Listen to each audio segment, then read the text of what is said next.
Who's this young man right here? Hey, fella. I know you have to be talking about that. Yeah, good, fine.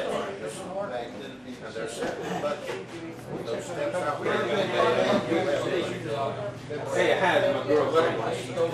Good. Good, fine. Did you find out when they're going in there taking it?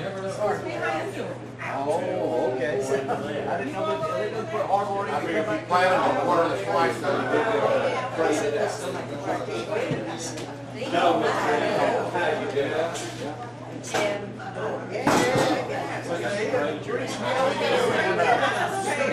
Oh, it's all right.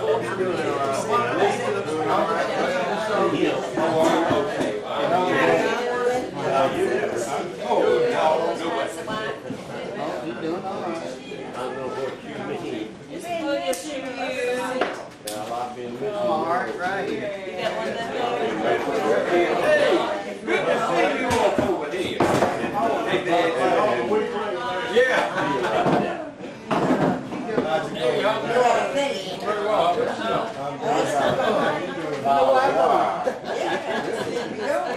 Very good. Yes, question for you. Okay. I don't think so. But they planted somebody in the Curry Cemetery, in the pulley area. And I have within the last 30 days, they straightened it up. We came by there about 2 weeks ago and straightened it up a little bit. But they're very self-reliant. Call Winston Bryant. I'll give you his phone number. The Curry Cemetery. Yeah, within a month. They're in the Coley area.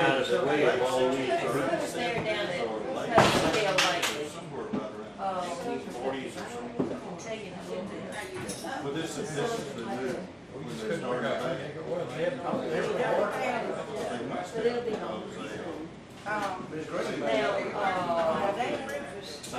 He's coming out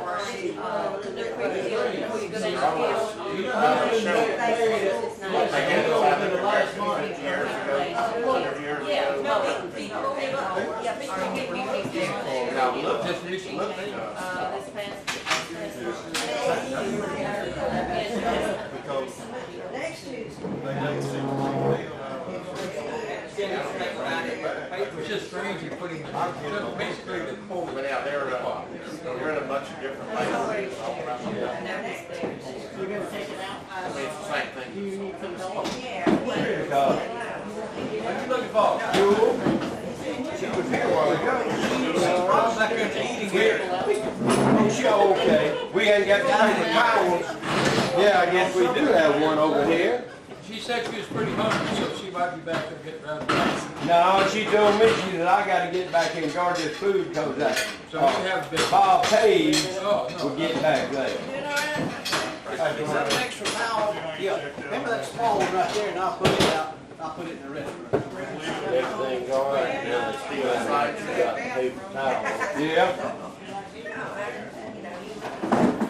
Well, don't smile on that young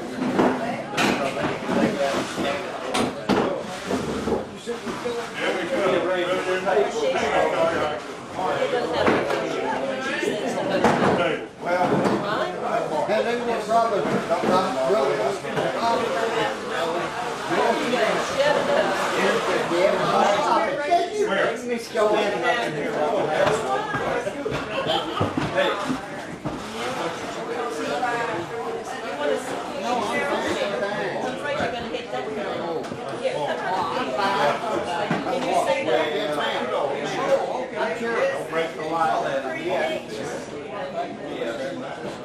We got to go see right away.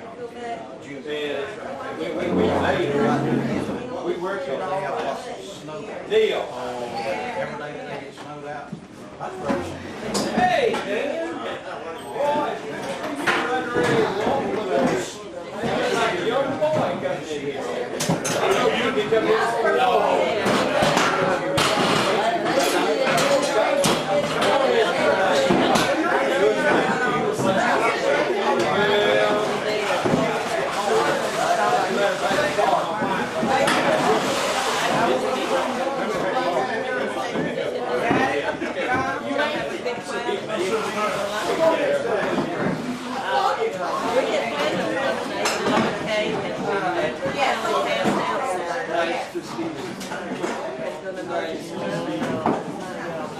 I was dehydrated.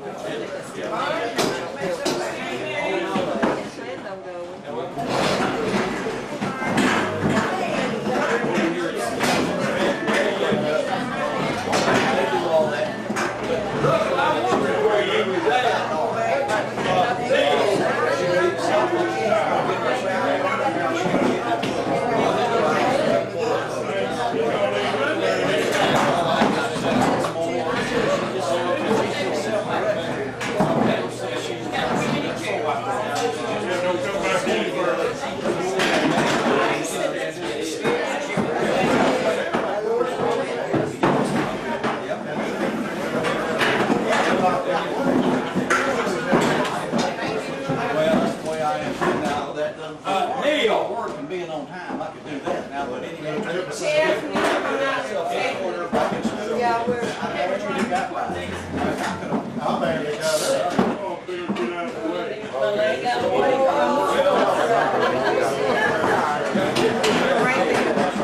Right here. That don't work, do it.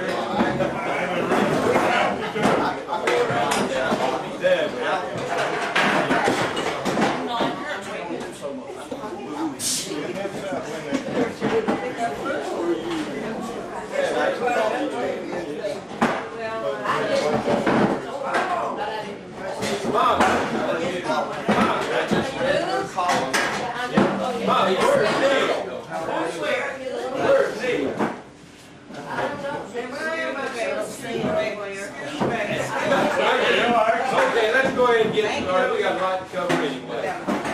I swear, I'm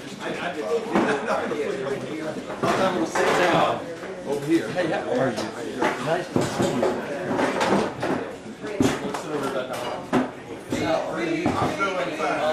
Okay. I'm doing pretty well. How are you? Everybody got a place now? David, would you lead us in a word of prayer, please? Anybody, and now they got to the wire trying to find to blame it on. Okay, David, you got it. Father, we thank you for this day, your blessing on each one that's gathered here. Pray you bless the meeting, that each one will be reminded of your greatness and your love toward us. Pray that you help us in all that we do would be worthy of your name. I ask in the name of Jesus. Amen. Would y'all stand for the pledge? Oh, it's in here. Pledge allegiance to the flag of the United States of America and to the republic for which it stands, one nation, under God, indivisible, with liberty and justice for all.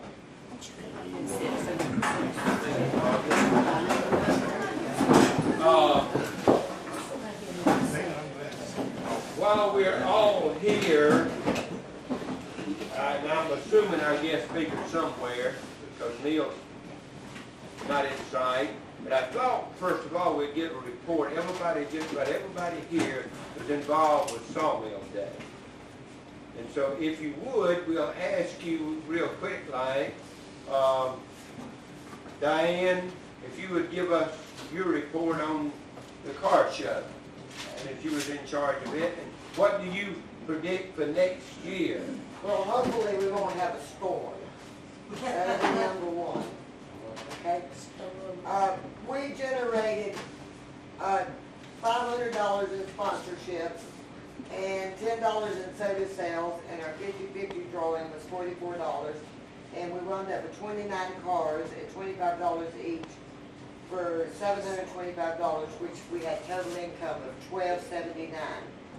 Our total expenses was $567.55, which means that we made a net profit of $711.45. Okay, and our winners, the navigation system that was donated to be giveaway was won by Susie Cribbs. The radar detector was won by Mr. R.F. Miller. I won the 50-50. And I won the... She didn't draw. I didn't draw. She didn't draw. There was a kid that drew. And I also won Mayor's Choice on the vehicle. Boy, oh boy.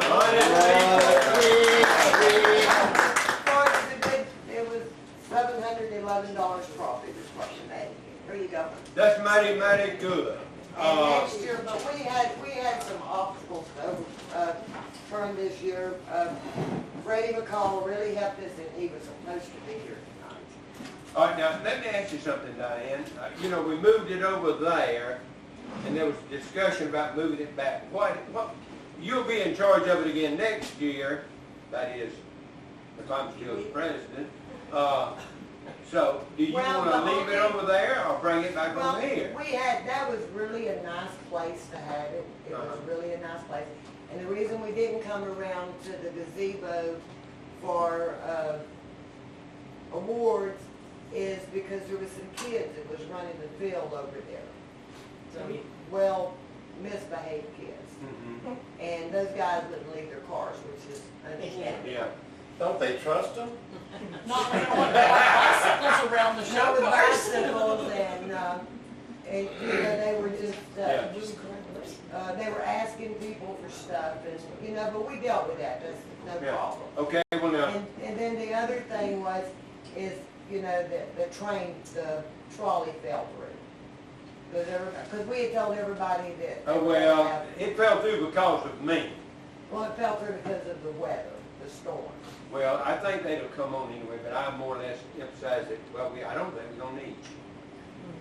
Oh, sure. Well, I got beat up on I that. tell you what, Diane, it was Margaret's idea, so let's blame her, she ruined it. But anyway, it was a good thing, and we Here, had, can we take you up in public?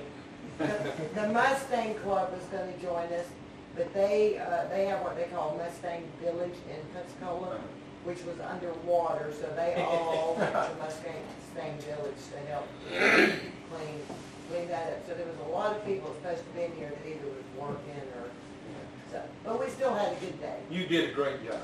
Helen, you was in charge of the yard sale in here. Miss Agnes made a report. We made about 120. Yeah, and we discussed this a while ago in the back, that we thought next year that we wouldn't have this yard sale in here, that the people that work in here will probably be better off to work with Barney or Diane or in the post office, blacksmith shop, or that. It was just too much trouble, and that way they can help out in here, and we won't be bothered with all that stuff. But if you do have something you want to give away to us, we'll put it along with Donald and Neil, and they're peddling, doing the toys and the books. Donald, how did you had the toys, didn't you? Well, I think Neil wound up with all the, counted up everything, so I don't know how much money we made. Yeah. But let me say something about the cars and all, Sherry. Okay. Mayor Freddie Wayne McCall is working on an idea, and he hadn't seen everybody that needs to be seen on that. There's two pieces of property on the other side of his house and his property over here, and we may, if we get easement to it, we may can move the car show right here next to us, if the car show people wants to do that. We're agreeable to whatever. Shaw's show, we just volunteers to help y'all. But and he's working on it, you know. But it's good. Yeah, there's two vacant pieces of property. I own the one on the end. You own the one on that? Okay. Okay, so we know where we stand with that, with Neil and you, but y'all still made, I believe Neil said, 300? 400, you don't know. Whatever Neil. In other words, we had a profit, so We it's had a not, profit. you know, that. Yeah, we had a profit. Okay, so was there somebody else that had something going on that we didn't know that day? Well, okay, Barney, yeah. The food, we took in about $846. We actually only profited about $260. We had 31 meal tickets, and we probably figured out another 180 would have made it about $440. But we're going to adjust our prices next year to reflect the prices of all our merchandise. Yeah. We're very So you like, you still like doing it? Oh, yeah. Yeah. We're going, When we do this in 2015, and we are, we're going to Yeah. adjust our prices accordingly. But just don't We'll do let, that. Yeah. But we fed the masses. I think everybody had a good time and enjoyed it. oh, everybody really enjoyed it. Just don't let, Neil and Donald get involved in it, and all you just lose money. That eat up all our property. Yeah. Archer Fisher or Yeah. Jerry Simmons. Okay, Diane, you gonna let us know what you wanna do with the car show? Well, it depends on, y'all, it's y'all's call show. Okay, well, you're in charge of it, then. I just bring in the crew to work. Okay, so Barney's gonna take care of his part. Now, something else I wanted to throw out here. We put out these signs throughout Milton, Pensacola. Yeah, I saw one today. You're the guy I'm talking to. Pick 'em I up. was on a school bus. Stop that school. Let them good kids get out and pick 'em up for you. No, What kind of seriously. kids? Wrong bus. They're out there. Stop and pick 'em up. And I put nails in some because I lost a lot of those wires. You get that just pop right out. And, because I didn't drive them in deep. So if you see them, pick them up. And we're gonna use them again. We're gonna get our money's worth out of this. Okay. I wanted to tell you too that on June the 28th, from 9 o'clock to 5 o'clock, we're gonna participate with the Twin City Watermelon Festival. That's Flomaton and Century's gonna have a watermelon festival at Showalter Park. And spit seeds back and forth between the two towns? That's it. But we'd like to have every one of you to come up there and help us and talk to people, see people, smile at people, kiss babies, hug women, hug men. Jewel says, oh boy. No, seriously, bring you a chair, and we want you up there to help us. We want to participate. The city helps us an awful lot. Freddie Wayne's been mighty good to us. So we certainly want to participate with them. So if you don't buy a thing in the world, come to Showalter Park and participate. Okay, we got all that out of the way. That's June the 28th. Now, I'm sure Donald and I will probably grab that tent and set it up about 7 or 8 o'clock that morning, so we'll be up there. If you want to help set it up, come on by, help pick up books. Russell's going to be right with us too. We found a man with a weak mind and a strong back. Yes, ma'am, Miss You Pat. say 5 to 9? 9 to 5. 9 to 5. You sound like Neil Collier's hours. Sunday good to me. Down at parking hours. Exactly. Okay, was there anything else that anybody else wanted to discuss? Yes, sir, Don. Jerry, ask Barney to tell us about his granddaughter. Y'all might have read about her. I read about him. I read about him. I was gonna tell you, I was. Yeah, my granddaughter, Megan Lila Jones, she lives in New Hampshire. Anyway, she's graduating from high school this year, but she got an art scholarship and an art award, and she'll be receiving another award at Carnegie Hall sometime in early Oh, June. that's really good. And she'll be beginning art school beginning in the fall of this year. I know good and well, there had to be a snake in the woodpile, and she didn't take after Barney. Yes, Barney ma'am. had the sense of who's married. Oh, yes, and while I'm thinking about it, y'all see this red chair up here? We got 5 more of them in the back. I think they're back there or somewhere. They're floating around, but we're gonna keep these 5 chairs, and pretty much we'll use them when somebody got a bad bag or a bad pocketbook, or something, and they'll be in the back here anytime you wanna use them. And we got 2 back there that we've been using, we're gonna sell. So if you want to make a bid or whatever on those two we got back there, feel free to see us and do that if you want. We've been using them for years, so they're still legitimate. Don Ripley donated these. He's also donated us some tables, but he didn't bring them up here. You gotta come get them. Oh! Okay. You wanna sit in? Neil, do you think you're ready? I think we're ready. Here's your Y'all didn't know this, but this is the way things work around here.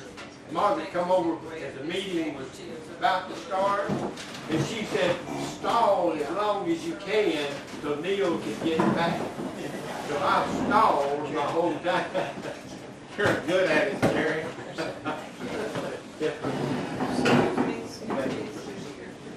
We'll come over there. Oh, yeah. probably And Thursday. somebody else, which you're impressed with, somebody else is impressed with, one of our Watch your hand. original members, charter members, Dan Rufus Leach, he only comes once in a while. But he's finally gotten well, and so he's made his appearance with us here tonight. I live a few miles out of town. Yeah. He certainly does. Dan is good to have you It's back. nice to be here. Where's the chief? Okay, that, by the way, that's his mother and daddy. This used to be their old home place right here.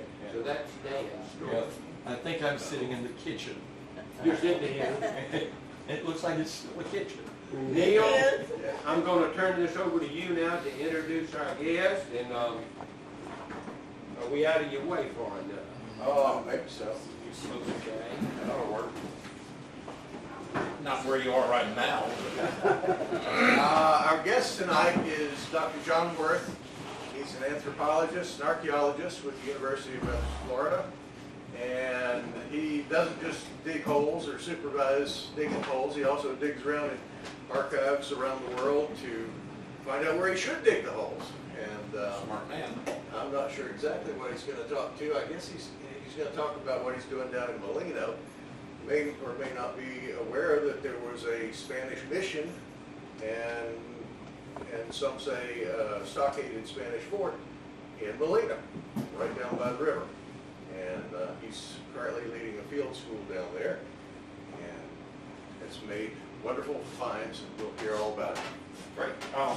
How long should I aim for? Not as they start getting Jerry. surly, you know. So, listen to the snores. All right, oh, well, you know what, maybe, could I get somebody to press the advance button, because I can mark it for her. Let's see if we can get some lights off the screen here. That is right. You see that all right? Well, without me. Well, there's that. How about that? Okay. Yeah, I can sit down and point. Okay, how do we advance this thing anyway? Just the space bar will do it, or the arrows left and right. All right, maybe I get a chair so I can. Heavy equipment operator. All right, well, yeah, just back in, I came to Pensacola to the University of West Florida in 2007. From South Florida, I'd spent my whole career studying Spanish colonial, mostly Native Americans, Southeastern Indians from Georgia. I'm originally from Georgia. And so I did a lot of work all over. But when I moved here, I decided I wanted to see if I could find some of the Spanish colonial sites from the Indians that were around Pensacola, downtown Pensacola. So basically, this Pensacola Colonial Frontiers Project is just sort of a name that I use for this multi-year field school that we've been doing. We started in 2009. Go ahead and hit the next one, I guess. And so I knew there was, of course, everybody, have y'all been downtown to see the, well, there's not a lot of interpretation, like the Wentworth Museum and some of the, of course you have. Anyway, the point is that outside the downtown presidios, the Spanish presidio where all the Spaniards lived, were two, at least at the very end of the first Spanish period, were a couple of Spanish missions, Apalache Indian Village and a Yamasee Indian Village, with some resident Spaniards there, and nobody had ever found those things before. So in 2008, I started playing around with the documents, and that's part of what I do is I have a collection of 40,000 pages of Spanish documents in microfilm. You can go ahead and hit the next one. So this is just a map that shows our region in the mid 1700s. So yeah, that next one you'll see here. This shows, of course, here's Pensacola. It shows that, you know, Spain, of course, owned this part of Florida. England had settled up here, so this was the borderland between Spain and England.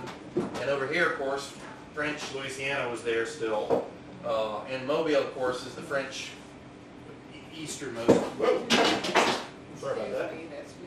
Oh, okay. Actually, that's a good idea. Thank you. Let's see if I can, yeah, there we go. So anyway, we here were on the borderlands, and Pensacola and Mobile, of course, were where the Spaniards and the French kind of opposed each other.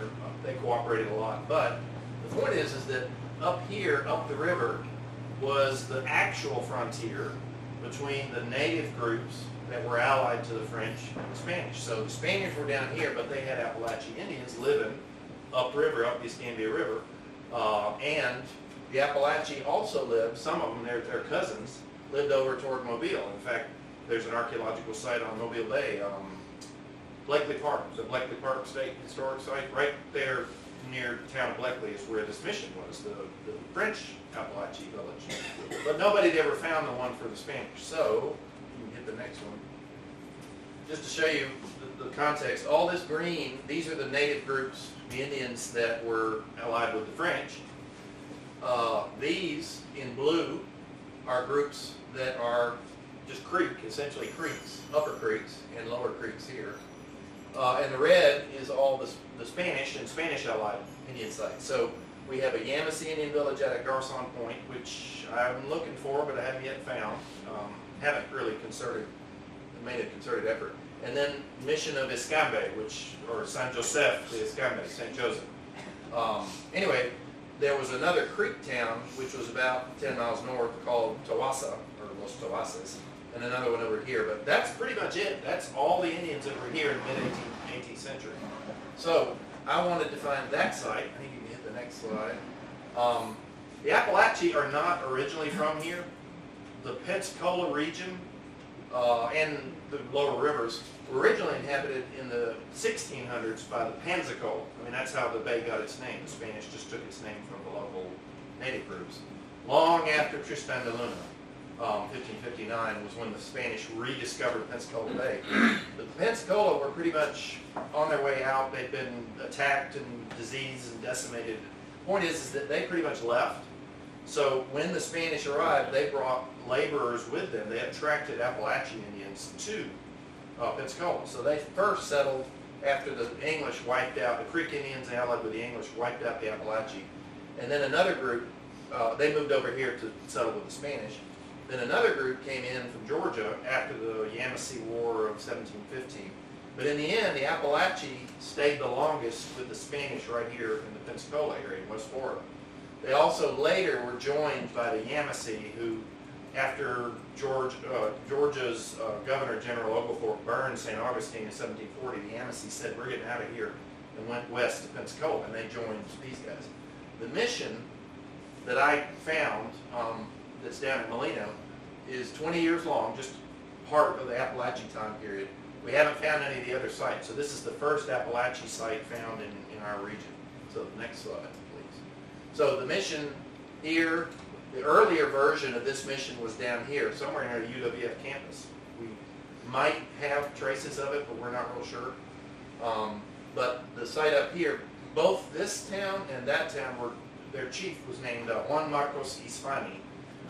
He was born in the 1690s in Tallahassee with the Spanish missions, and he led the Appalachian. So the guy who was at our village, the chief, was the same guy who had come to the Spanish in 1718. So, you know, this village and that village were both headed by that guy.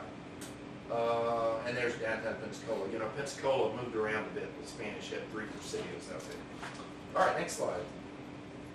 So, the documents are pretty rich for this village. We know it was occupied for 20 years, and this is what it was comprised of. Mostly a small group of Appalachian Indians, about 6 or 8 families. I've got their names, at least combined with the Appalachian ones. And then one friar, because he was just basically like the parish priest.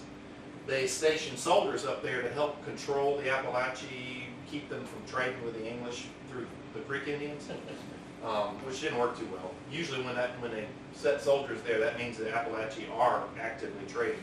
And then later in 1760, right before the mission was destroyed, they set some cavalry soldiers there. Molino at that time was pasture, so they brought a whole unit of cavalry up there and built a stockade.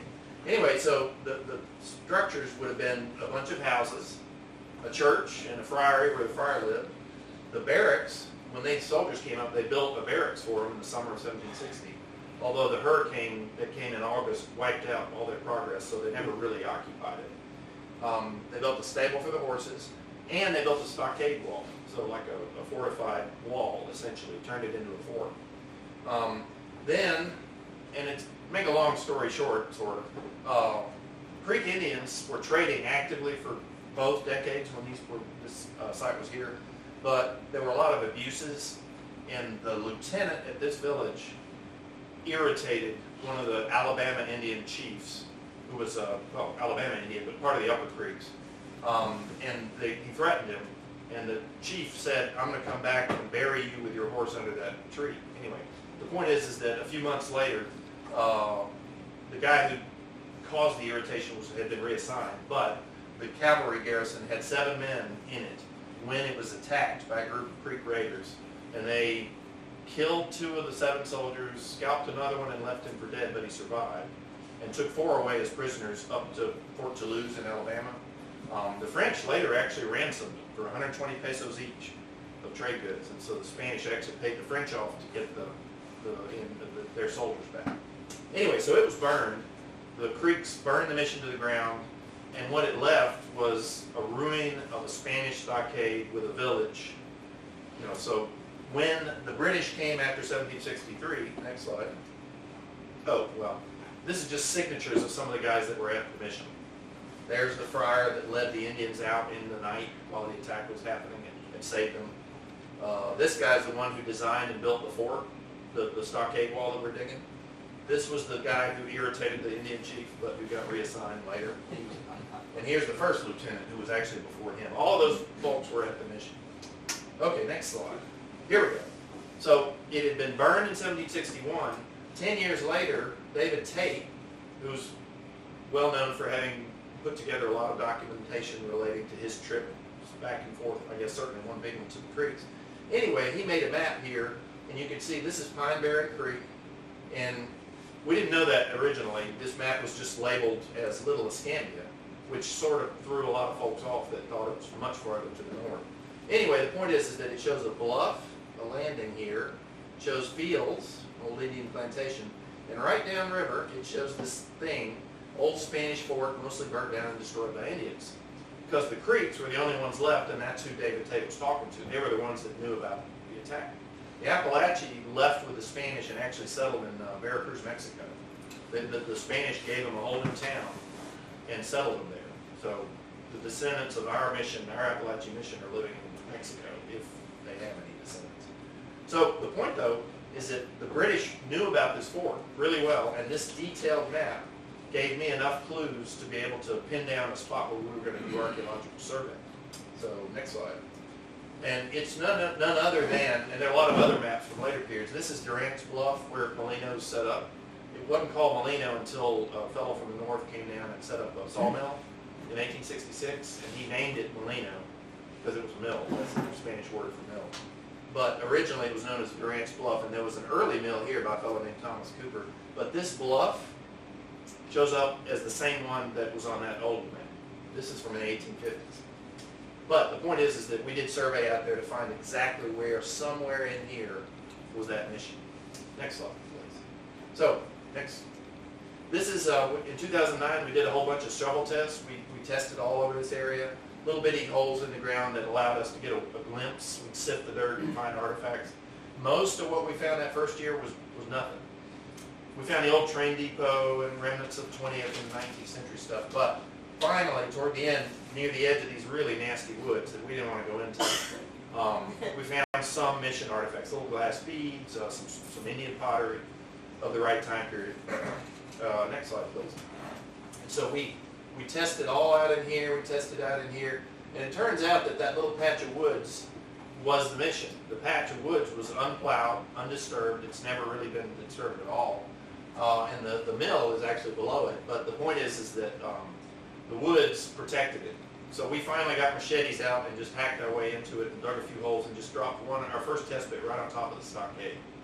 Turns out, we didn't know it at the time, but we had nails in place, and a nice wall trench. Next slide, please.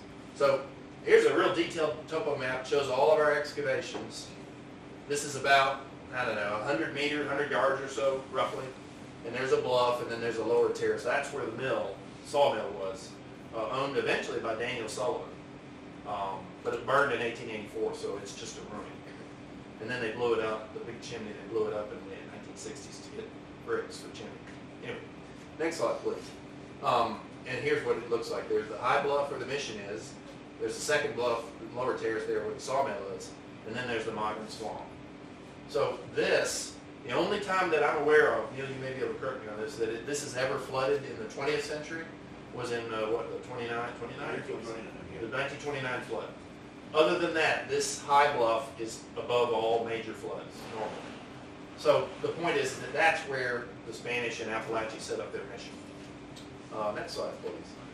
And so this is a close-up, and the next slide will show you, I think. Yeah.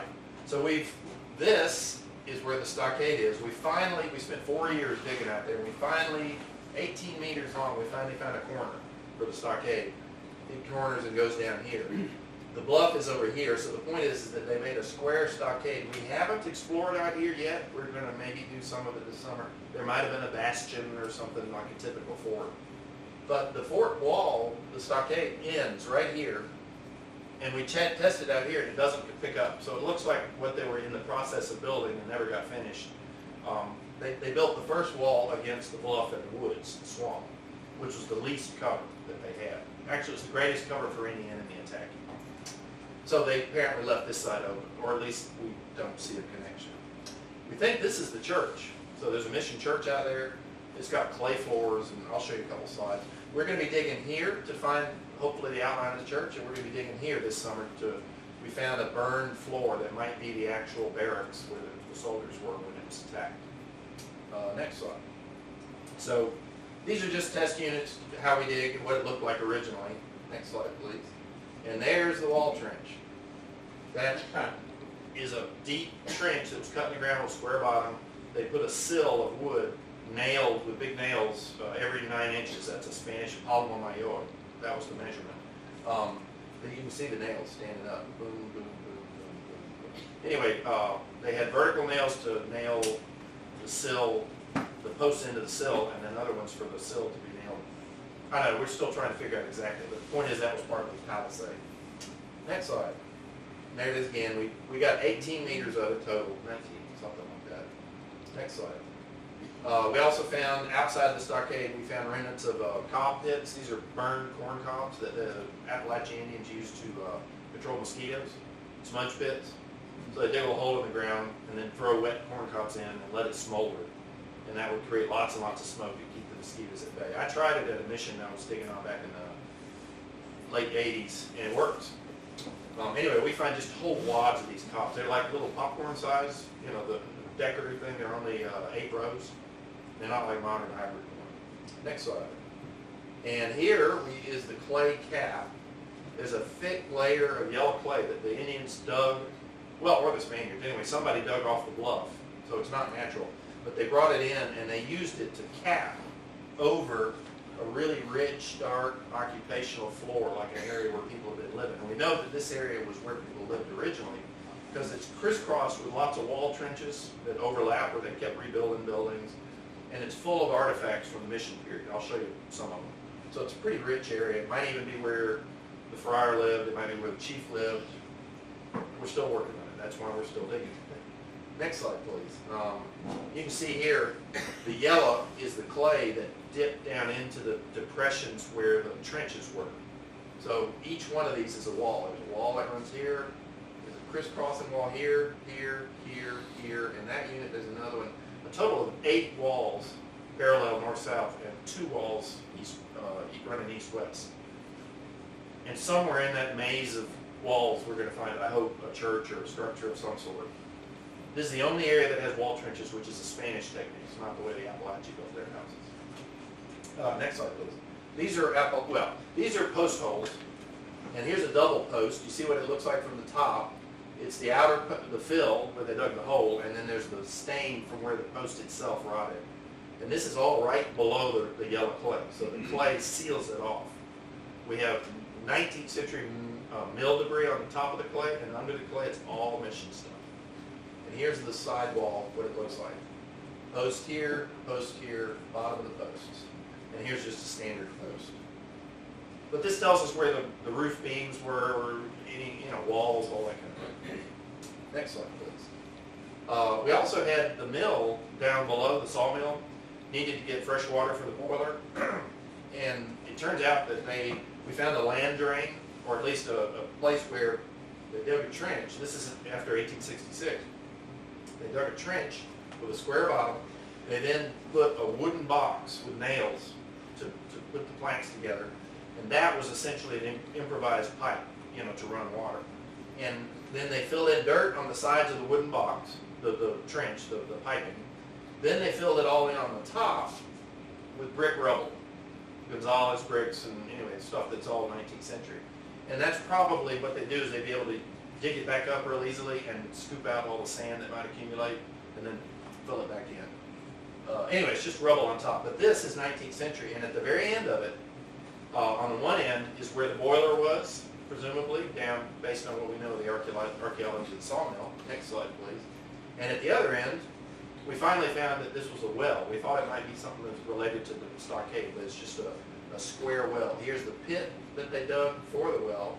Then there's the backfill dirt around the actual square wooden walls that were put in. We found nails at the corner that, how they put the boards together.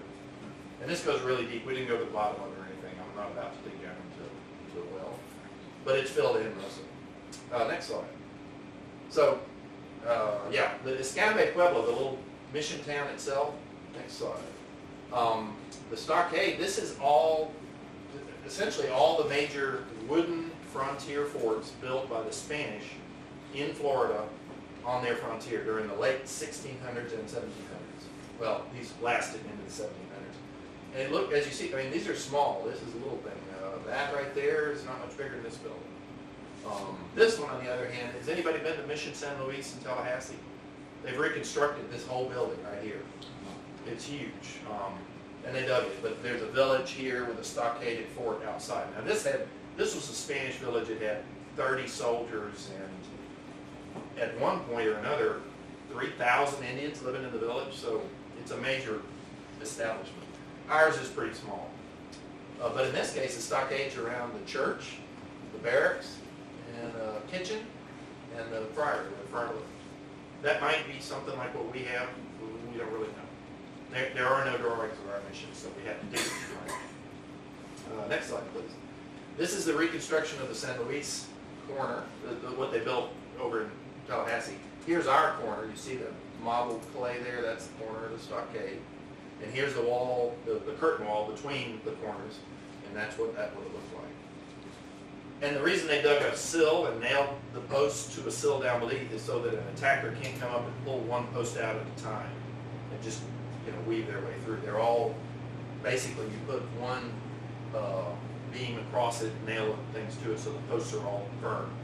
And apparently in ours at least, it's nailed together, over-engineered. Next slide. And this is the clay floor at the reconstructed church at Mission San Luis. So the Appalachian there, the Spanish and Appalachian made a nice clay platform floor, and that's what we have. So a clay floor like that doesn't work out in the open because it turns to mud. So the only way it works is if it's under a roof. So we think that we're dealing with something like a large structure with a clay pad floor. We're going to be digging out there this summer to see if we can find the outlines of it. Okay, next slide. And just to show you some of the goodies, next slide. This is Appalachian pottery, and as it turns out, this Chattahoochee brush, which is basically like pine straw that's been dragged across the surface of a pot, that Chattahoochee brush also is the same pottery that the Creek Indians made mostly north of us. And the ancestors of the Porch Creek who moved down, into southern Alabama, and some of them moved into as Seminoles into North Florida. We're making this same kind of pottery. So it might actually show up at archaeological sites up even this far up in the century in this vicinity. So the point though is that the Appalachian made it too. They also drew lines with little sticks, incised pottery. This is painted with like a reddish clay. It's not like a true paint, but it's a slip, and they paint it. And there's another example. Okay, next slide. 95% of what we found is Indian pottery. There's only 30 or 40 Appalachian Indians and maybe one friar for most of the time. So it makes sense. Anyway, these are Spanish, actually Mexican glazed painted ceramics. You know, with their dishes, essentially, plates and tables. Appalachia did not eat off tables, so they didn't have plates. So the point though is that this is French, what they probably got from Mobile. This is a Spanish olive jar, like a big old amphora for containing olive oil or wine and things like that. This is cookingware, just basically big casserole dishes. And this is a Chinese, original Chinese teacup fragment. So this was that, remember I told you that rich midden below the clay floor? That teacup was there. So somebody was drinking tea out of actual Chinese porcelain brought in by the Manila galleons from the Philippines to the Acapulco, Mexico, across Mexico City to Veracruz, and then shipped to Pensacola and brought out to the mission. Which is kind of, And then dropped. and then dropped. Exactly, and we've got 2 or 3 fragments of the stuff, so it might have been just literally one tea set. But whoever had it was probably proud of it because they were the only ones in that area that probably had it. Could have been the friar, could have been the chief, Juan Marcos, we don't know. Next slide, please. A lot of glass artifacts. We have a couple hundred, 250 or 300 beads, all little bitty seed beads like embroidery beads. The interesting thing is they're split almost perfectly evenly between white, black, and blue beads. There's one maybe sort of brick red bead, but red is apparently just fastidiously avoided. And the reason is that we see it in documents. For the Indians in the southeast, the Creeks in particular, in the Appalachians as well, red was a symbol of war. And so in fact, when the Creeks came back to sue for peace with the Spanish after this attack, they brought a string of white beads in symbol of peace, to say that they wanted the paths between the Creek Nation and the Spanish to be white or peaceful, whereas they had been previously red or bloody, warfare. So anyway, we don't find red beads on our site, which sort of gives you a sense of the symbolic value of it. We have a few necklace beads. That's a big, one of my absolute favorite, big old monster bead made out of blue glass. This is a bit of jewelry. It's a fake emerald. It's just glass with brass. And then they had they had wine bottles, or rum bottles, brandy bottles, and they would chip, the Appalachia would chip it into hide scraping tools. The wife of Juan Marcos was paid one small barrel, hogshead barrel of rum, not rum, brandy, for each 2 deer skins that she processed to sell to the Spanish. So they had sort of a little cottage industry. The Creeks would come down and hunt, bring down deer skins. The Appalachia would process them. The Spanish would then illicitly trade them to the French and make money on the deal. Those kind of shenanigans got them into trouble and eventually got the mission burned. But everybody traded in that era, so it's not odd. Next slide, please. Stone, these are 2 gun flints. No, 2 sides of the same gun flint, sorry. And these are Appalachia discs. They're like, Spanish didn't make them. This is greenstone from northern Alabama, and this is just standard reddish sandstone from our area. Probably gaming stones. Prehistoric Indians in this area made these kind of things, but the fact that we find it at our sites kind of shows that they continue to do the same kind of thing. What kind of game? These are little bitty things, so, I mean, something like, I've heard a friend of mine call them Indian checkers, but there were actually games, larger discs made of stone, like biscuit sized or even bigger, were used in a game called chunky.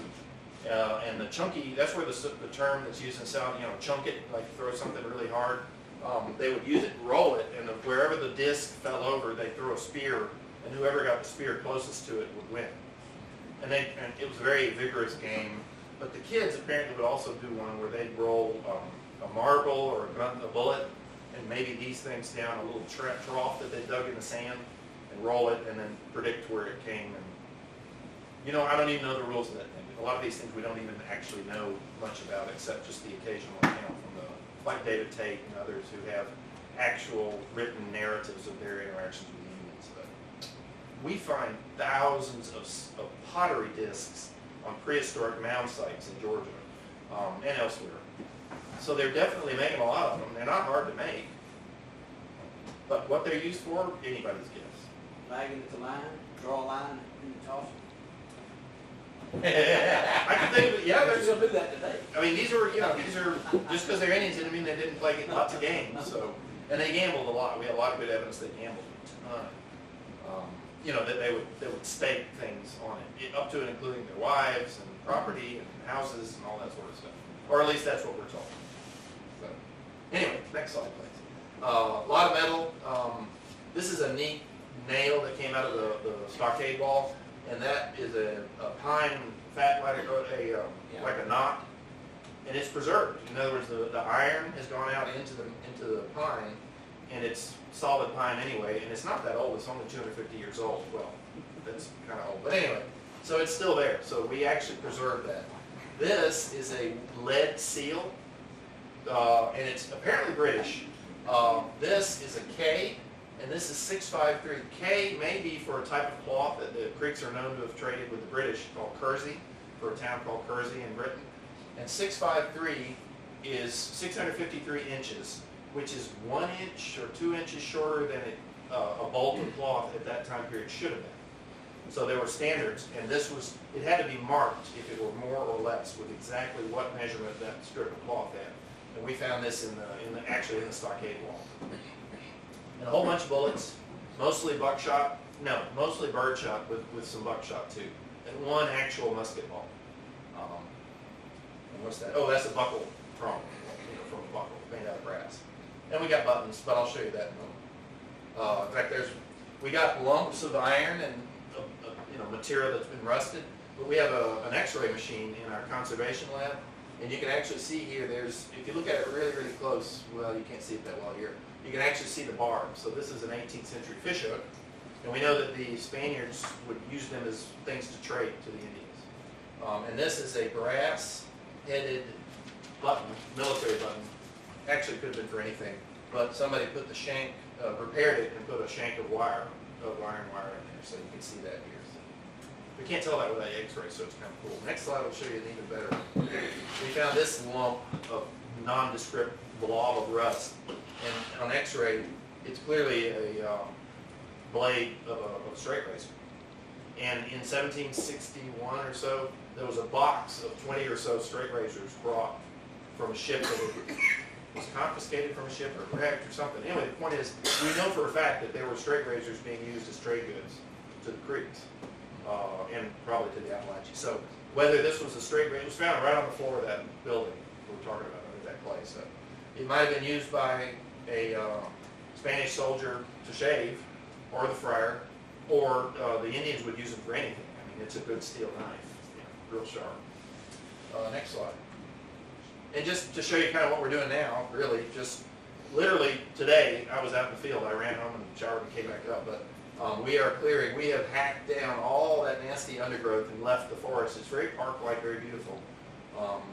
And we have a grid set up so that we have a laser transit tuttle station that allows us to relocate all of our holes and locate exactly where they all are. That's how those maps I showed you came from.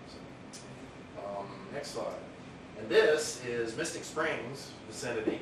We're hoping that we can find evidence that the documents imply that this Chawassa town, which was established, it was there in the early 18th century, like 1738 for sure it was there, but they came back in 1759, set up shop with a new village at the same spot, and then after that, this mission was burned, they ran away and went back to Montgomery and never came back, because obviously the Spanish were on the warpath, so to speak. So, anyway, that is an overview of kind of what we've been doing out at the Molino mission, the Escambia mission. Oh, and by the way, Escambia, the village that is at Molino, was the namesake for the river, which is the namesake for the county. So our mission is the actual source of all of those names. Yeah? I have a question. Is Escambia Pablo, is that on Richard Barlow's property? Yes, indeed. We've been digging out there for 4 years. It's on his. Nice fellow. Yeah, oh, he's phenomenal. In fact, he had his daughter go out and Another thing, you were about to use the word lighter. You can use the word lighter here because we all. It was actually started here by Jerry Fisher's great-great-great-grandfather. Oh, okay. Well, I know when I'm out camping, which I don't do a lot of anymore, but, you know, carry along a little fat lighter. Right. Yeah. Anyway, that's what that was probably. I was really solid at the time. Earl Belton uses it too. Okay. Yes, ma'am. What did they find with the water surge year before last? The- In the river? Oh, yeah, that's right, I'm sorry. I didn't even talk about this except that I had a master's student, a grad student named Joe Grenan, he's a diver, so he did a survey of the river to find the structures out there. There were a lot of pilings out there, and to see if he could map them in, and also the channels where they brought logs in for the sawmill, the Molino mills, and he did terrestrial excavations in the mill. So he did that as his thesis. It is online right now, available on my website.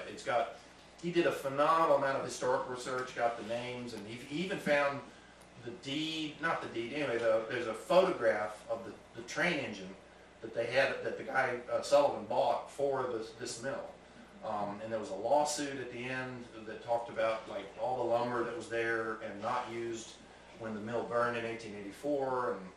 But I guess the point is that when he did his diving in the river, he found that let's see, from the Molino boat ramp down a little ways, there's an area where there's a row of 30 some odd pilings. So I think somebody came along at some point and sawed them off to, you know, make them less of an obstruction for the boats. But the point is, he got underwater there, and they mapped them in, and it turns out they're all in a nice straight line. But there's a certain point, I think, where there's a platform that he did a magnetometer survey, and he got a spike of metal and structure. And it turns out that's probably either a boat or some sort of a platform that was used where somebody would stand and divide the logs as to how they were marked. There's also a ferry there on that high bluff at the old fairground. There was Mr. Philligan ran a ferry there years ago. And you know what? I have a lot left to learn about the history, particularly, I mean, I focused on the Spanish period, but one of the things that led me to this site was the fact that it was Durant's Bluff, and in fact, it was actually, I gave a presentation to the Molino Historical Society back in '09, and that's how I met Mr. Marlowe and Mr. Hope. Anyway, the point is, they're the ones that were there, and they listened, and they said, gee, you know, why don't you come on our site? And so we did. So the point, though, is I bet you there's tons about that area that, you know, as archaeologists, we might be able to explore or look at that relates to the post-mission period. And the ferry, I think, is where, Durant's Bluff is where Andrew Jackson at one point or another brought his army across. That's right. I knew it was like 1818 or... Yeah. Well, now, why would he do that? Because that's an island right across from there. That don't make...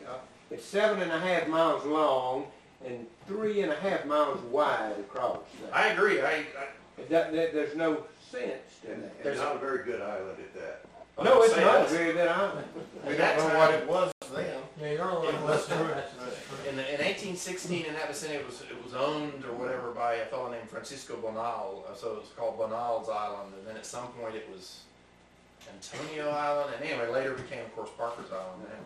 But there's 2 or 3 testimonies that are in the published record of members or officers in Jackson's army that say that that's where the army crossed, was at Durant's Bluff. Yeah. Or did they say Durant's Ferry?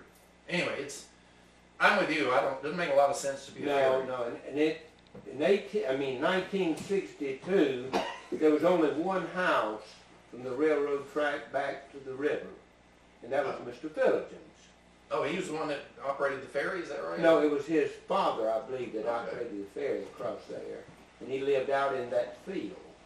Okay, well, we did a little surface collection in where the fairgrounds is, back right up next to the high ground there, and it's just covered in stuff that dates, the broken dishes and such date back for sure into the mid-1800s. So. Well, you've seen the old hotel. Yes. The across the track. They in fact, for the first couple of years, they donated the use of a portalette for our project. And, but the Boyette son, took me back in there and showed me where the old stumps of the structures for the Cooper Mill, because the hotel is sitting on the property he said that in the front yard is where he found remnants of the old Cooper household, at least the pottery is the right time period from the 1820s, that kind of. But behind it in the mill pond, the old mill pond, there's actually posts from the grist mill and sawmill that was there. It was just water powered. Joe, the guy who did the thesis on the steam powered sawmill, the Molino mills, which is, you know, down below, found a map, a deed, just a deed record, but it actually includes a sketch map that shows the pond, the mill location, the cemetery, the Vaughn Cemetery, which is across the way, and the outline of the land that was sold to, if I could remember the guy's name, he was from Massachusetts. Ayers, was he the doctor? Yes, I think it's Ayers. Okay. I believe it was Ayers. You know those pilings, if you go straight across the island, on the other side, down from Kaiser Landing, there's the same pilings on that side. Oh, And they hadn't been cut down. And they tell me that there was a sawmill along there. And there is there's a creek that looks like it's running backwards. oh, And there's a lot of old home sites and the cemetery that you mentioned a while ago. the Vaughn Cemetery, I think it's called. Well, now, I was told that that was a black cemetery. And I told them that it was not there, but I went back in there and I found it. Well, I think it's either owned or maintained now, at least by the folks in the Molino Society. Well, now, it's on the other side of the river. It's not being maintained like Then that. this must be a different, I guess, Yeah. cemetery. There's so much interesting stuff up here. Like I say, I'm still learning. I've only been here 7 years, so we focused on this, but I've got lots of students who are looking for projects, and I do a lot of document work on them, and I send my students to do that too. So, you know, if there's interesting things like that that, you know, y'all know about and that you. I'm glad you mentioned that you discovered something interesting in the county outside of Mexico. Well, you know, Judy Bentz, the president, she's the one who hired me when she was department chair down there. Judy Bentz was telling me that, you know, she spent all her time downtown and we're doing archaeology down there, at least a lot of it. Nobody seemed to want to get away from Pensacola and start doing archaeology and looking for stuff up here. But that was the first thing I wanted to do. I like Pensacola, but I wanted to get out into where the real stuff was, away from the, you know, downtown mess where the archaeology is real complicated. This site, by the way, has never been plowed. This particular heart of the mission, you literally peel the brush away, you get down on the remnants of the mill, when they blew up the mill chimney. And you're in the 18th century, like 6 inches below ground. So it's never been plowed, it's all perfectly intact. Well, what is left of it? Yeah, you had a question. Yeah, I just, you were talking about stories from around here. Here's a good one for you. And I first heard this in the 60s when I brought my mother up here to visit her old homestead. By the way, she's from Bud Spring. Well, John Williams McCrary, during the 1860s, during the Civil War, is reported to have built a submarine down about a quarter of an hour. This, by the way, there's a number of people here that can verify this. Somebody's tell you the same story, tell you more about it than I can. Anyway, go down to the river camp there, the fish camp, about a quarter mile down the river. He had an area that he built the sub. And as the Civil War ended, it was for the Confederacy, he sunk it. And someone recently told me there's brickworks there from that construction project. Oh, from where he was building. There's something that someone likes to scuba dive. You might want to look into that. I have lots of students. We've got a field school active. They're working on some of the old, down below Quintet Bridge. They're going to be up there actually. There's a boat, what's thought to be a platform where they had the sawmill, the folks who worked pulling the cypress lumber out in those big radial channels. Anyway, there's a remnants of a platform that might be like a floating house. But John Williams McCurry was an inventor and a bricklayer, and he did many things. Wouldn't that be something to actually find that? Yeah, there's something. I've been thinking about calling Clyde customer. He's getting pretty old now. Well, you know, Pensacola UWF is like one of the only, it's one of 3 schools that grant graduate degrees in underwater archaeology in the whole United States. So we have a real strong emphasis on that. It's so powerful down there, I even got my own scuba certification last year, just so I could play along. So. Don't they do underwater archaeology in Tucson? I don't think so. I don't know, they got a lot of lakes. When Pensacola got 5.7 inches of rain in an hour, that's half of what we get in a year, in a good year. We would have shared. I wish you would. Look at what he told us about Molino. That high bluff There will be. was flooded, what was it, 1929? So they must have had a lot of fighting rain there. Can you imagine that? How high that was? Yeah. Well, then, it was only occupied by about 30 people for 20 years. Yeah, I refer to that as minute rain. Maybe that's not Any other questions, or? I know. I'm a little curious, I don't know much about I know nothing really about Sorry, I thought. yes, okay. About the Indian tribes, did you say Yamasee and Appalachia, and of course creeks, we know more about that. But where do they fit in historically relative to, say, the Seminoles or Oh, okay, well. the Cherokees or whatever? Well, the Seminole is actually a Spanish word, or at least we think it's an English version of a Spanish word called cimarron. And cimarron was what they used to refer to the creeks that moved into Florida after the missions were destroyed. The creeks themselves were involved in the destruction. I mean, it's a longer story than I could just give you the highlight, and that is that the creeks were different provinces. They became known as the creeks eventually later. But the Creek provinces became slavers for the English. Basically, the English promised to give them guns, 1 gun per slave, and Indian slaves we're talking about. So Charleston, South Carolina at one time had a huge population of Indian slaves, more so than black slaves. But later, when the Indian population collapsed, that's when they started importing literally 10 times as many from Africa as well. So, the point is that early on, the Creeks slaved other Indians for the English, and the missions in Florida were ripe for the picking because the Spanish couldn't supply them with guns as effectively. And so the point is that the Appalachee were original inhabitants here, probably the Pensacola as well, and Timucua and other groups in Florida. The Creeks, once they had decimated, and the Yamasee, by the way, also went to the English, became slavers for about 30 years, and then they got in debt and eventually rebelled against the English, killed about 200 of them, and then came back to the Florida territory. The point, though, is that once Florida was totally devoid of its original Indians, the missions had been withdrawn. Literally, the Appalachee here were part of that withdrawal process. The Florida was, full of deer, good lands, areas to work, and so the point is that, and the Spanish weren't here. They were in St. Augustine, they were in Pensacola, and in St. Mark's. The interior was just open. So Creek Indians, who had engineered the destruction of the population in the area, moved in, and the Spanish called them cimarron, and that became Seminoles. So the Seminoles are them. Yeah, Dan Rufus, he just told you the whole story, his last sentence. The Creeks were part of they were the Seminoles. They became the Seminoles. That was one reason that Osceola was so mean, and he hated the other people, white people as well. He wanted to kill them all. That's the reason that he died in chains. If you're gonna do that, he's 39. But, Yeah, they're one and the same. yeah, one and the same, really. They still speak the same language. You're on, yeah. Okay, any other questions? No more questions? Neil is the hardest one.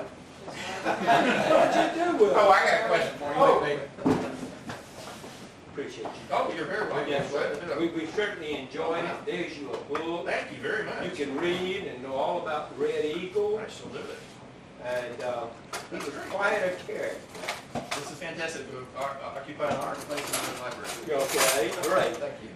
Dan Rufus, if you'd like to read a great book on your question, Yeah, I've got a good one at the house. It was wrote in 1924. okay. So that would answer your question. And I'd be happy to answer questions, like if people have email, want to send me questions, I can do that too. So. Okay, are we ready, Brenda? Now, he's got a question. In other words, this is where I should turn this over to you. yeah, well, this is where I get my reputation from, is scholars. while these women get things ready. I do have something I'd like to say. I'm sure most everybody here knows Donnie Waters. Yeah. But anyway, Donnie contributed a lot to what we do. And so if you see him, give him a pat on the back. Yeah, that's right. He certainly does. And 5 minutes, okay. of course, the City of Century does a lot. Yeah. Where's Freddie? Oh, there he is. Folks, Freddie, stand up one time. This is the mayor of Century. And,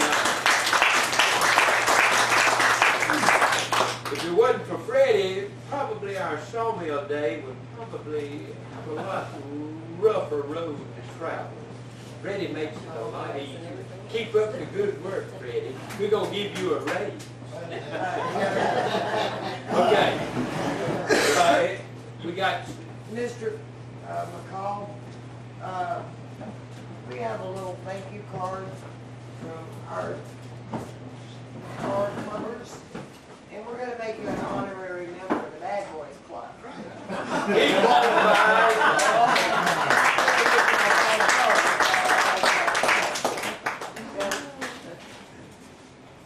Boy, if ever anybody give him the right award, the Bad Boys Club, he deserves it.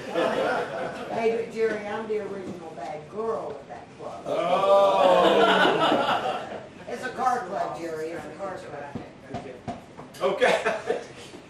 I should have told you a while ago, if Joe Ross was here, you wanted to know how much time you had. The way I go by that is I watch that ugly guy in the door, and when he goes to doing this, that means, cut it off. So if you ever come back, look for Joe. I will. Yes, ma'am. I'm gonna leave this on the table here. Whenever you come early and have nothing else to do, look on here, and we will eventually have a strip across here that explains about this map. But this was a gift to me for Christmas. My younger son got this from New York someplace. It's a map of where my house is. And of course, it shows all this area. Well, we had a good time putting this thing together. But then, and I could find my house here, among other things, but I found it, I thought it was so fascinating. There's all kinds of stuff on here that you wouldn't otherwise see. That Bolton had a country club. Now, some tell me that that was probably like a bottle club, but you had to be a member. And I don't know how membership is. Just think of another joke. So if somebody would like to do a little research there, I think it would be fascinating. But there's all kinds of things on this little map. So when you have time, you'll just leave it on the table because you have to look. Your eyes are like mine, you know. About wore out, ain't it? About worn out, yes. And so you do need a lot of times a magnifying glass. But there's a lot of stuff here. South, back in and this is an earlier map. South Moulton is still on. What's the year of the map, Margaret? That, it's on a sheet that we left at the house. I thought it was, but it's a satellite map. And, Did you mention it was a crossword puzzle? So I had to put that together. we had a good time That's putting an it idea together. for fundraising. Yeah, it sure Turn is. that into a crossword puzzle. That is a crossword You better puzzle. all be Jigsaw. I'm sorry, jigsaw puzzle. I'm sorry, Jigsaw. Jigsaw puzzle. You see Oh, it is? Yeah, jigsaw puzzle. That's so we had one heck of a time putting it together. It's in doing that that you found the little obscure things that you don't know. I had not realized personally. See, the new kid got the tongs in that drawer. There's so much small play. Yeah. I was gonna throw this, I was gonna throw this in, he mentioned Parker Island a while ago. Yeah. We had a camp down there years ago, it's still there right today. The Parker Island is I believe it's about 7 miles long and about 3.5 miles wide. And I was asked one time, Jerry, you always go down there. Have you ever been lost? I said, yes, I have. How many times? Every time I ever went. Because there's streams on that thing. It's the wildest, the largest deer ever killed in Escambia County was killed on that island. And the lower end is called Mud Swamp. So if somebody ever tells you that they was at the lower end walking around, you tell them, you lying. Yeah, it's a rough place to go. One of these days I gotta get out and trek around. Just Go for- by yourself. Take the long string with you.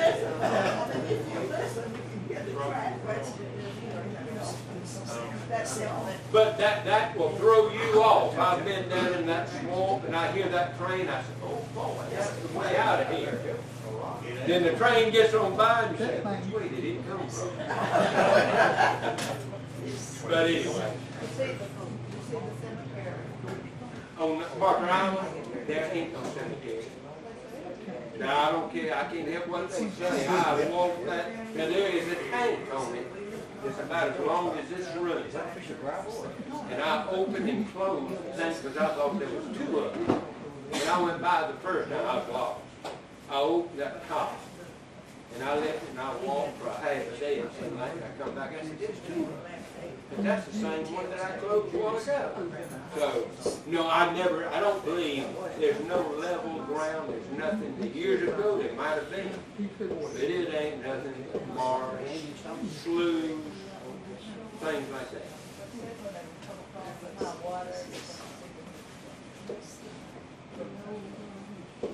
I was down there with about a dozen men, we had that count. The house is still down there on the island.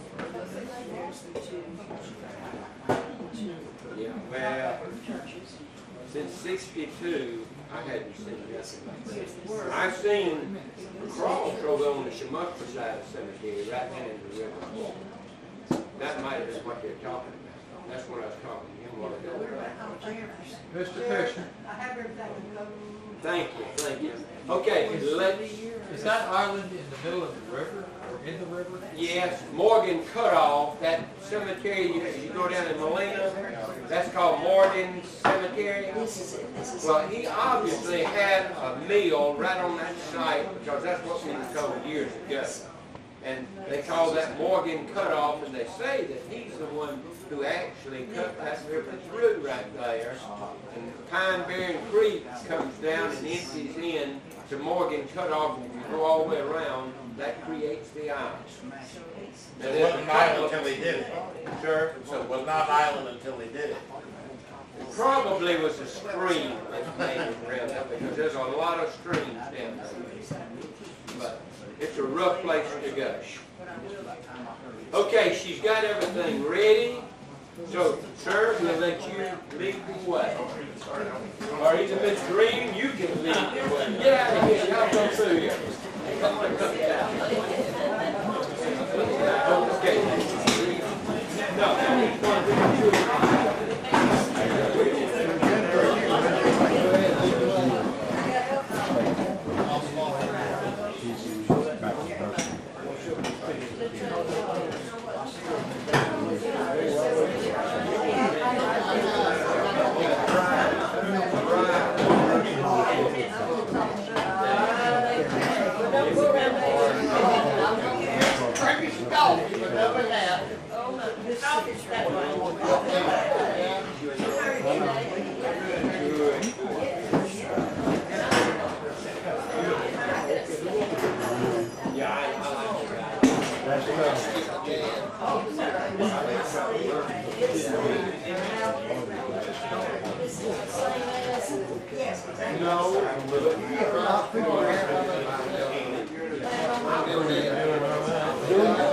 How about you, sir? before we go, y'all leave? Still doing. We're missing y'all. Hello, Joe. Richard? My doctor wants me to have one of my fingers. If you don't mind, I'm not sure I that's what put there. Up the way. did she? Young man.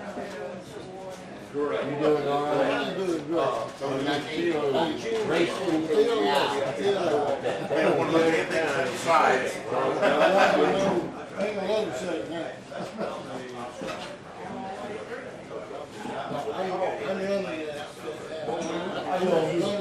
Let me Oh, boy.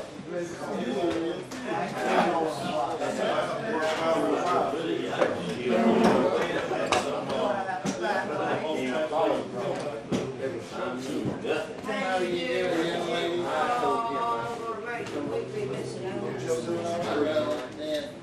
Yeah, I guess so.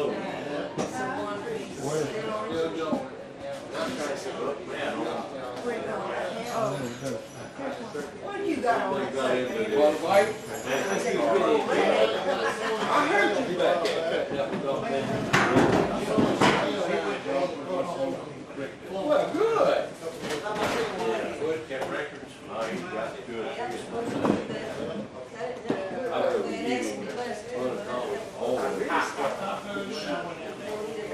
He wouldn't take $1,000 from any one of them.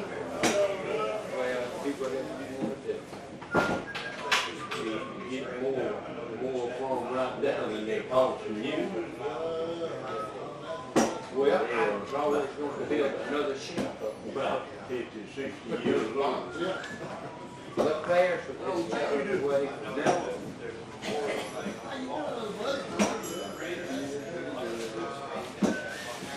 All right, Freddie Wayne, you know what happens to natural gas when it's right in your way after it builds up now? Jared, can you push it again? You know what happens to natural gas when it builds up now? Oh, yes, yes.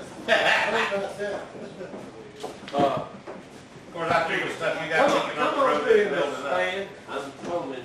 Well, that's all right. If you Can you narrow down at all? I'm gonna stay there. Can you narrow down where it's coming up at all? That's an old Joe, right? Yeah. We know it. We test it. Sometimes you find it, sometimes you can't. It's better than that. I was reading here a few years back in Scientific American that talked about how they had the little gas detectors that actually pipelines decided to take them away each time. But I came up with a fuel infrared thing, an airplane where they started two similar beams. Now one would be absorbed by methane, and they fly along the pipeline and they can cover hundreds of miles a day. But now they were seeing leaks. Now they made the big leaks. I don't think they just She had been in the before, and then he saved her and her brothers and sisters' lives. Each other. Don't kill them all, make them slave. He wound up married. And her daddy got away. Look, I usually come in and look. She hated Maybe find one she down she there. had been engaged to him. She thought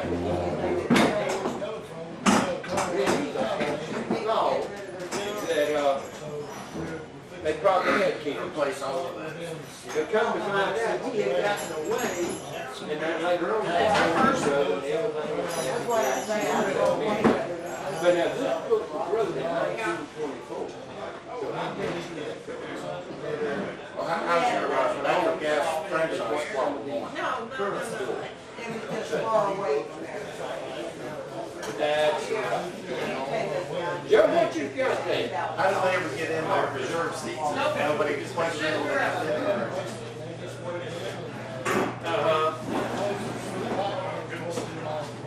Yeah, I've got one just Yeah, I've got one. What time is coming out halfway on the ship? Yeah, they wore it.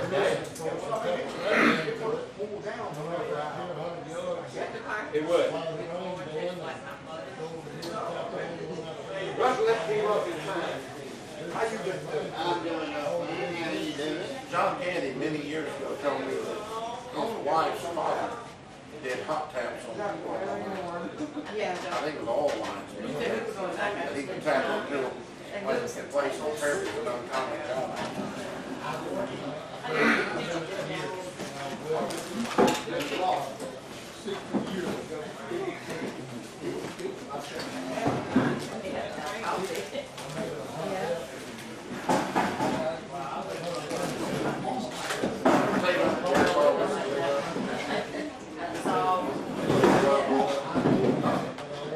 Daddy was right in front of him.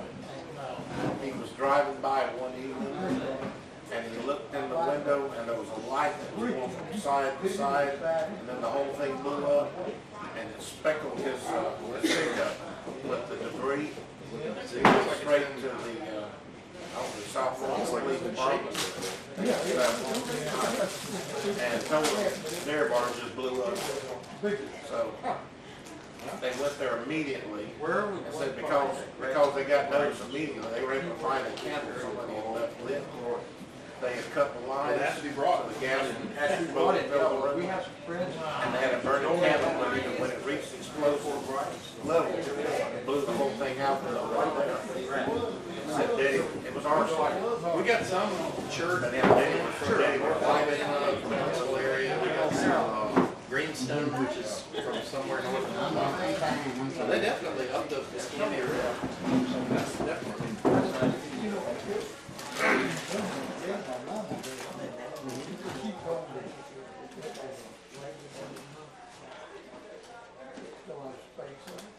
Oh, like immediately.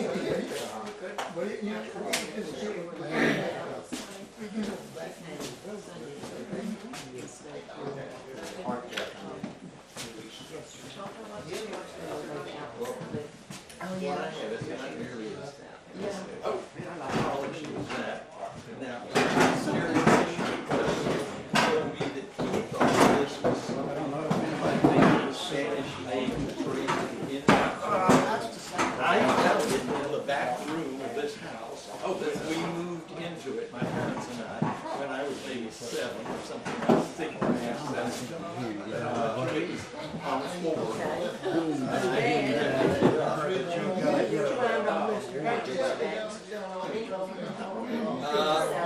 Well, I fell off, I'm not sure that's when I broke my arm. I fell off Tom Reynolds' fence. they made it Made of ceramic. Yeah. Pottery. It's been shaped. If I had to guess, I mean, my first guess would be Central America. Yeah, it looks Central America. Although, yeah, it also has a certain, when I look at the profile and the headdress, it could also be African for that matter. So were you with? That's my first. Yeah. That's amazing. It looks like it was. My water Jeff, you all right? Oh, yeah, yeah. We got coffee over there. Just got through with a cup. Thank you. You know we eat here. He said he had been You don't have, you can sit right there, Ray. I'll move right. Yes, y'all moving on sidewalk, you make I've never seen anybody it up out. I think it, Possibly Central America, like Mexico or. Yeah, I know they did. Well, we do have, Spanish called, obsidian that was brought up.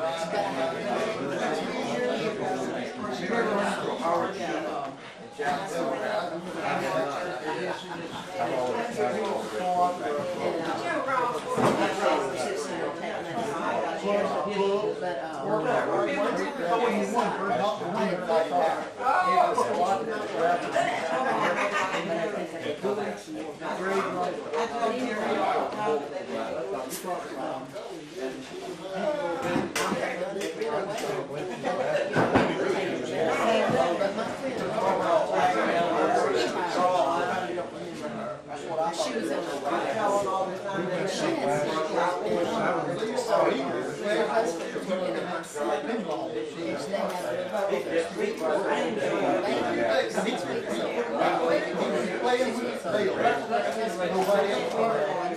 it's interesting. Given the context, it's hard to say where it is.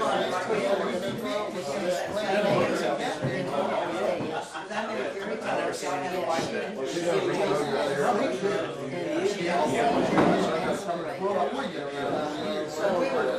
best thing to do is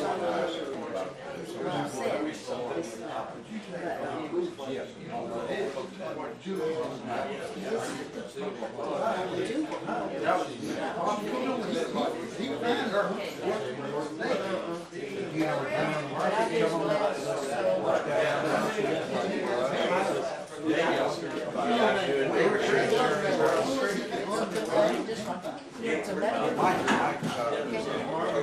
that's okay. No, sure, I think you're right. Exactly. Does he have? Somebody sitting there?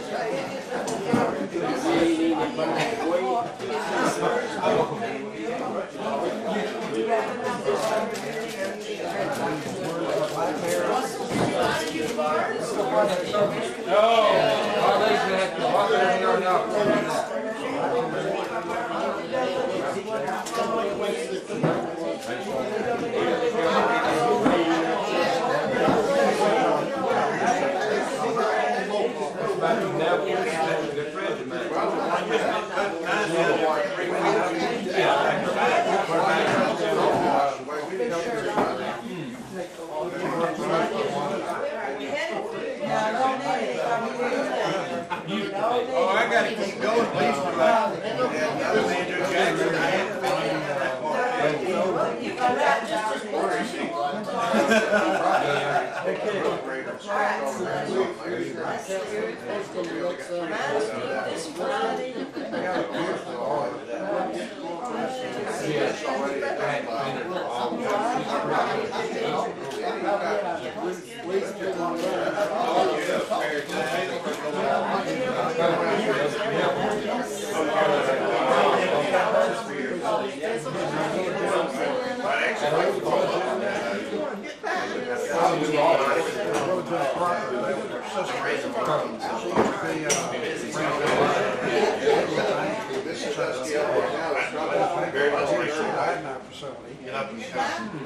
Oh, yeah, I get by now. I'm still learning so much.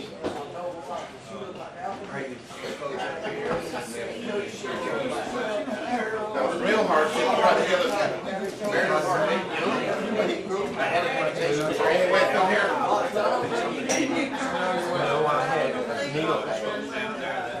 Did you get, go on and get you something, Nick? I can't. Why?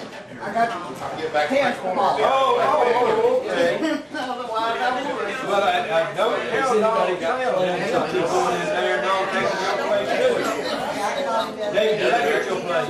No, sir, not yet, but he's trying. Oh, I got your Friday. I had to open all night. You better go get to a plane. I've got a test to run tomorrow. At the hospital, so I can't eat. I can drink coffee and can't eat anything except chicken and broth. Otherwise, I'd be right in there.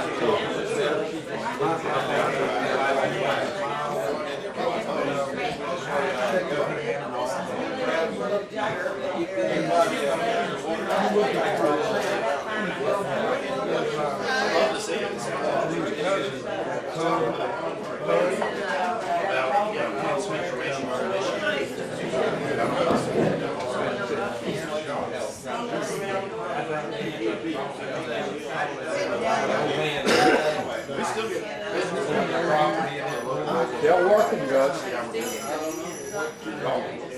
We're out there. Seems to be a common current.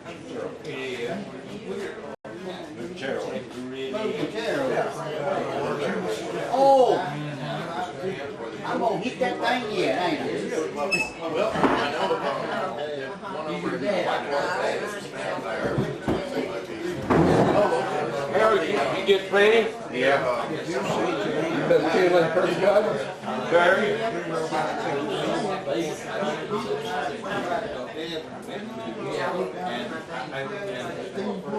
He was just kind of, you know, One of my students that did his master's thesis well, at least I haven't read his thesis. So. What do you have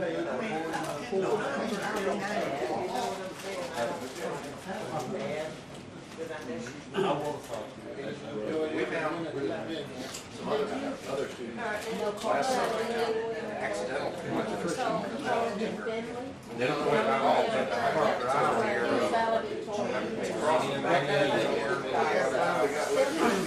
Nobody knew. basically. She's got one. I graduated. I gotta go back and do I got it all weird.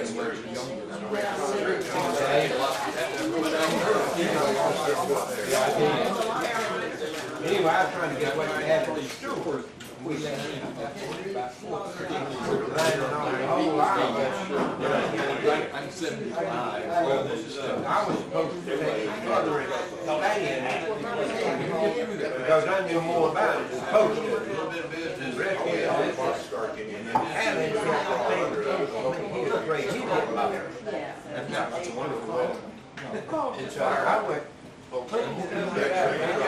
still see Alan right sneak off and leave. So I did a lot of work to get out there. Grew up in To lose him. Well, to make a long story short, that night, about 8 o'clock, I was running to the store. I had got off in that time, and I couldn't get out of the water.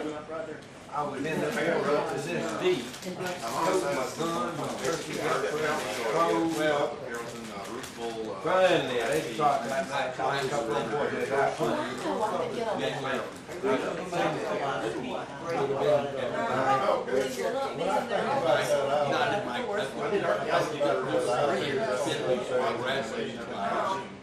So I could last week, but there's a couple of dollars. Not real bitter, but they have this garlic. It looks like the town is, I think it would be really.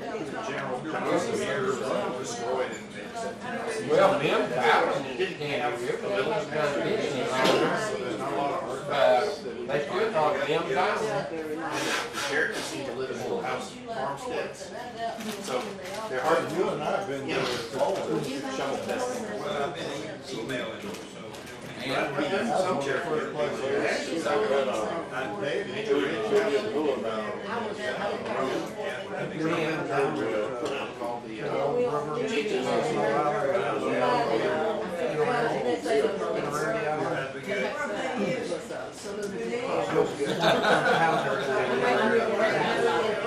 We're supposed to be taking that place and making that this Yeah, they have. But now, I grew up here, no, basically. because you're got this one's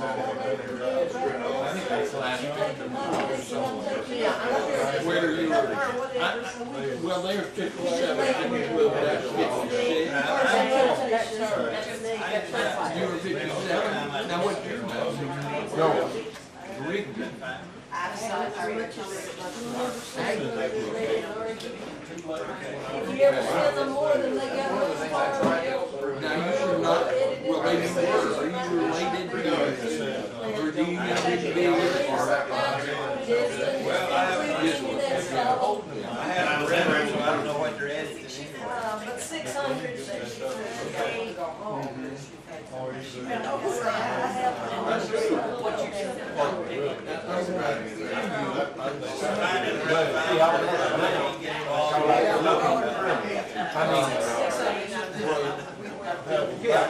Well, they're my backbone, straight up here, right there at the side. Come out, that's what it is.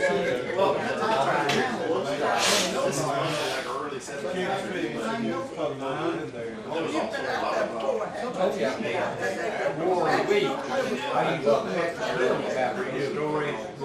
You know, you have a river like that. In Warren, it's probably a lot of giving them Warren. Yeah. Yes, my brother. Yeah.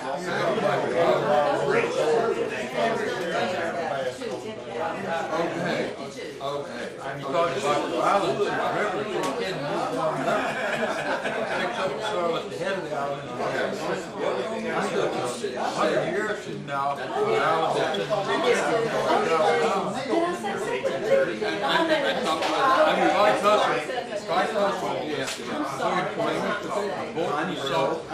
I think about 1830, and he knew exactly what that boat was going. No, I'm free yet. So he went out there, saw it out.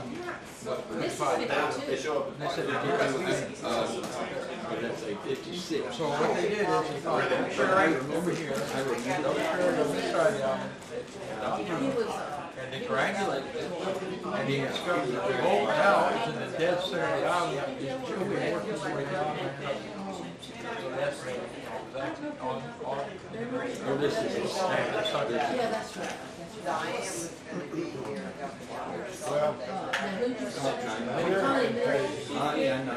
We've been up there, removed all our lives. You don't fire Look at Bluff Spring. Keeps on rolling on there. I'm gonna do a sandbar here this year. Next year, the sandbar may not be a sandbar. I read somewhere. These guys are older than me. It's always trying to straighten Yeah. The older, even the mid-older people are only 2 years But younger. really, it curves and it curves.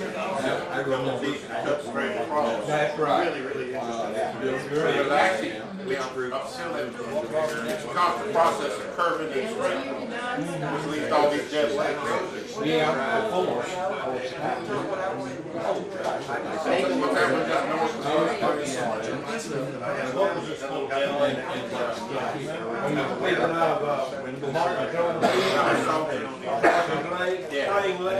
Yeah, Salter's Lake. You can look at that and just see that that was a river. Well, I think ours because that's part of it.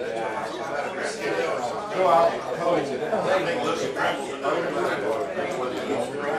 yeah, look, pretty well blocked in. Right now the water's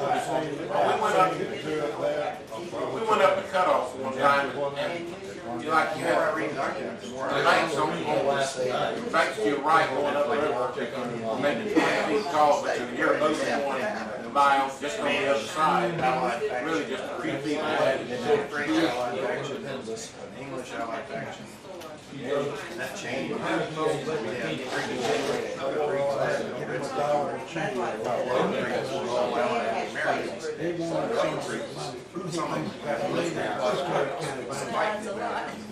I go nuts if they stop. They wanted me to take them down there once, I didn't. If they cover it over me, they won't be there right there. probably wouldn't walk down.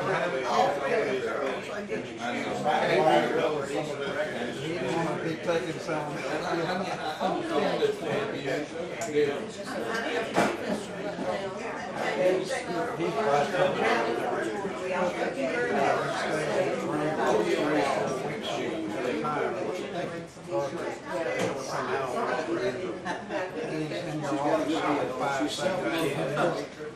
You know what I'm doing? Actually, that's all I'm doing. We do have what's called the, Goes and goes and goes. Let's come down. all when you work. Well, it was. Tell me about those equals. Are they all dogs?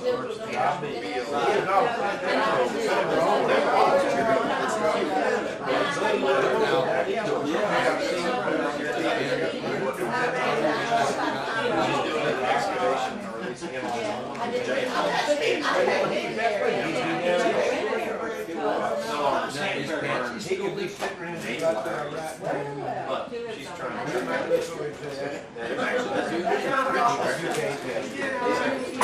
Get up on it. The door. He come over my house. He like blue goose, golden goose, gray goose. He brought but he on beach, every bit of it. I ain't drinking. Well, we still trying. That young rascal. He's drinking. That's why he stayed there for 2 weeks strong. He decided to join the military. He wasn't even left his sister. He spent 6 years in the Navy. We spent 4.5 years in Hawaii. Oh, He was in Hawaii. this we bad He now. met a young woman who's got more house. Well, they fell in love. I know everybody, Scott. Yeah, that's still Oh, okay. Around my age. Okay.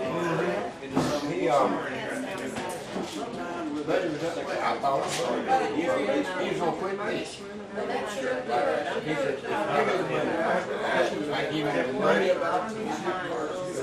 Even about another.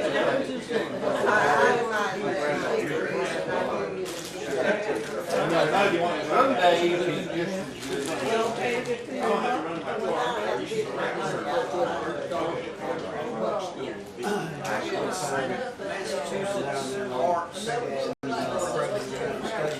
I very well.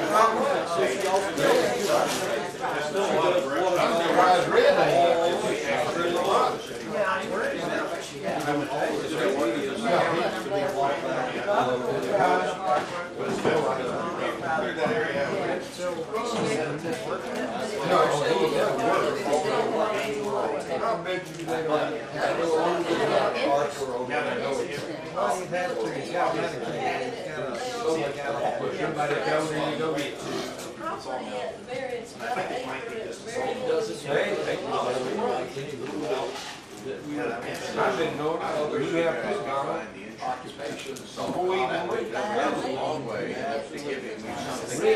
Subtract from the site. Right. That's true. What was that girl's name that you got all of them?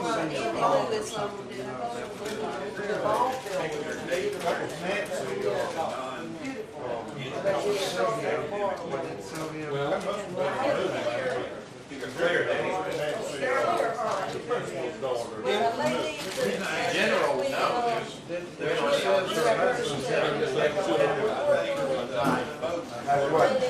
That's what her Hayward President, I want to know that free. If Hayward would ever talk about it more, he could have beaten them. Diane was on that was,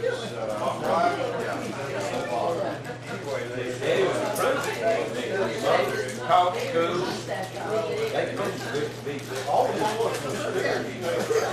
That's right. No,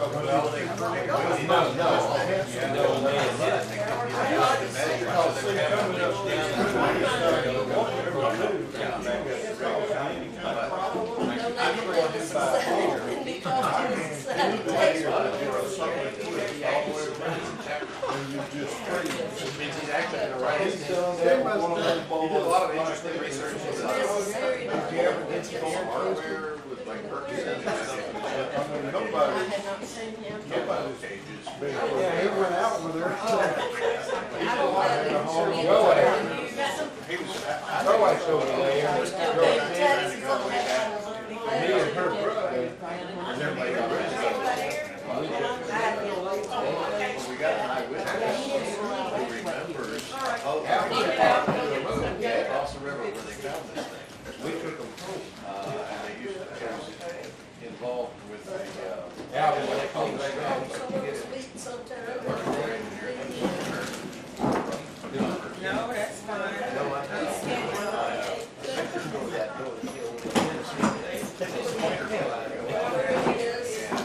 I scared her back to the bill. I never seen it. Another time.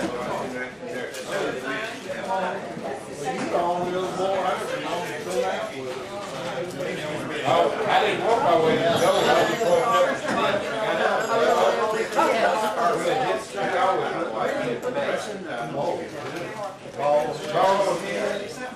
Big over here. We'll look at it sometime. Mr. Fisher, I have a story with too much fun.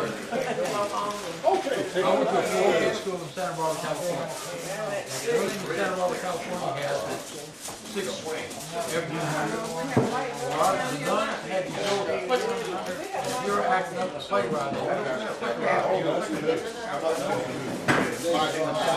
nuns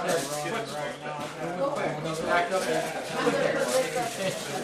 yelp at you. Well, one day the nun came out, I was doing something that was, stick her hand out. defecated, and it ran right on. I was cool. I looked at her and I said, "You're North Carolina," something like that. And they came up with a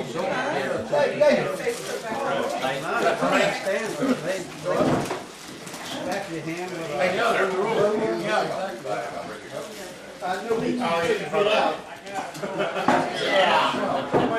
Well, it ain't bothering me. Hey there, honey. It ain't bothering me.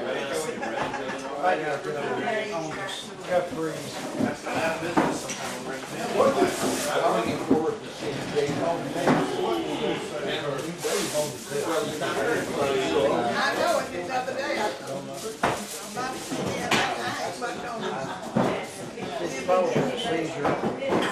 That's all right, it's heavy, but you had. Yeah, I mean, she had brain damage. You walk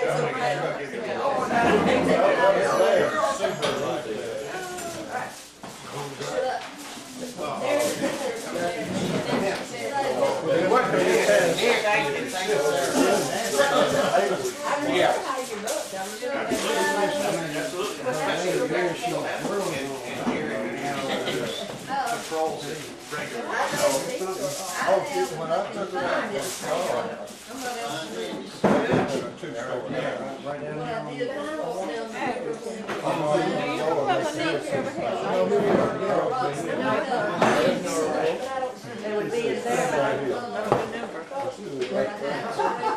Oh, come on